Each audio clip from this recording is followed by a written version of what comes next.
सो आज हम बात करने वाले हैं अंजना सिंह के बारे में। जी हाँ, जब से अंजना सिंह और यश कुमार मिश्रा का तलाक हुआ था तब से अंजना सिंह अपने लाइफ में काफ़ी ज़्यादा उदास रहती हैं।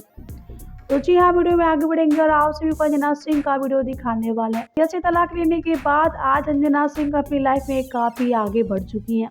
जी हाँ, अंजना सिंह अपने साथ साथ दूसरों औरत को भी काफ़ी ज़्यादा सहारा देती हैं।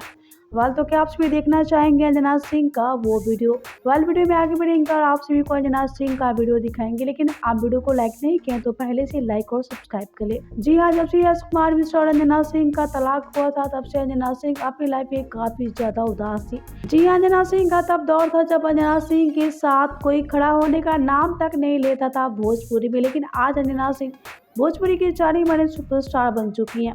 लेकिन हम यहाँ दिखाने वाले हैं अंजना सिंह एक ऐसा वीडियो जो कि देखने के बाद हो जाएंगे आप सभी काफी ज्यादा हैरान। चलिए बिना देरी के मैं आप सभी को अंजना सिंह का वो वीडियो दिखा रही हूँ जो कि अंजना सिंह ने अपने साथ साथ दूसरों को भी सहारा देना शुरू कर दिया है। जरा आप सभी देखिए अंजना सिंह का ये वीडियो।